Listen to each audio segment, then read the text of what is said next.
All right, let's jump right in. We're talking about Bangladesh today, a place that's absolutely exploding onto the global economic scene. But, it's not all smooth sailing. Behind all that incredible growth, there's a really complex story, full of challenges, but also massive potential. We're going to look at both sides of that coin. Okay, first, let's just wrap our heads around the scale here. We're talking about 174 million people. To put that in perspective, that's more people than in all of Russia. And this isn't just some number on a screen. No, this is a massive, and I mean massive, growing consumer market. People who are hungry for everything from the latest tech to everyday goods. In that huge population? Well, they've got some serious economic muscle. The country's GDP is clocking in at over $450 billion. That is a force to be reckoned with. And look, this isn't the old story of just manufacturing anymore. What we're seeing is a really diverse, really powerful economy taking shape. Now, this next part, this is where things get really interesting for the future. Almost 78 million people are online. Think about that. This huge digital leap is a total game changer. It's flinging the doors wide open for e-commerce, for new ways of marketing, for a whole new world of digital services. So, okay, let's put the pieces together. You've got this massive population, a powerhouse economy, and this incredible digital wave. What does that tell you? It paints a super clear picture, right? Bangladesh is absolutely the next frontier. It's a market with huge scale, it's strategically important, and it's ripe for business growth. But if it's such a goldmine of opportunity, you have to ask, right? What's holding businesses back? Why isn't every company that goes there an instant success story? Well, because potential is one thing, but it's not the whole story. There are some really big hurdles that can trip up even the best ideas. So yeah, let's get into the nitty-gritty of those complexities. Because despite all that promise, there are some very real challenges on the ground that can totally derail a business. Doesn't matter if you're a local startup just getting off the ground or a giant multinational. Okay, first up, let's talk about the local entrepreneurs. You see so much ambition, so much passion and drive. It's incredible. But often, what's missing is the structure. They've got a fantastic idea, but they struggle to build the formal business model that can actually scale up and last for the long haul. And then you've got your small and medium-sized businesses, the SMEs. So many of them are making amazing products or offering really great services. But here's the problem. They just can't get in front of the right buyers, whether it's locally or internationally.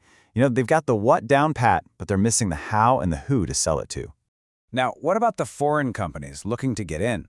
For them, it's a whole different challenge. They see all this potential from afar, and they want a piece of it. But without that crucial on-the-ground knowledge, without trusted partners who know the local scene, well, it's almost impossible to make the right call. They are, quite literally, flying blind. And last but not least, the exporters. We know Bangladesh can produce things on a massive scale. But here's the thing.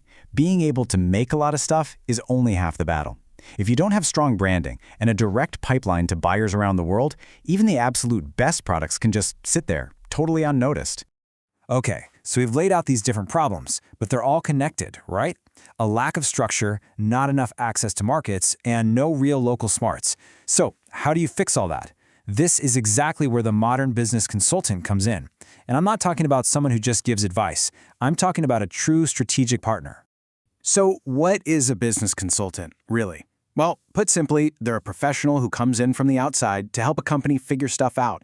They look at the problems, they do a structured analysis, and this is the most important part, they give you practical, actionable things to do. For any business, big or small, this can be the absolute key to unlocking real growth.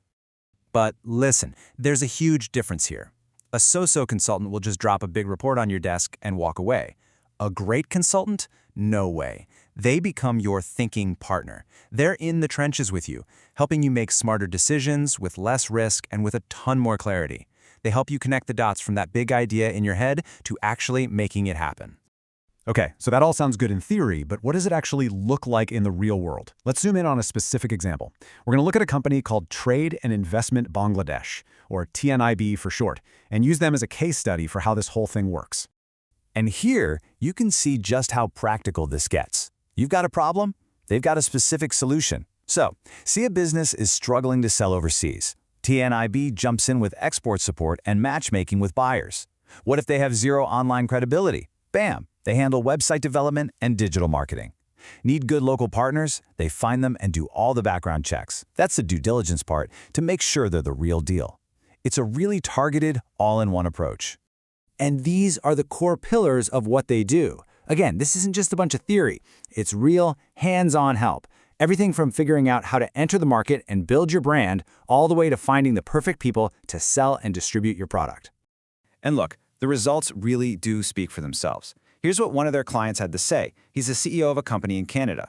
He said their strategic insight, market understanding, and hands-on support made a huge difference. You know, hearing that from a client, that tells you everything about the value of having a real partner on the ground.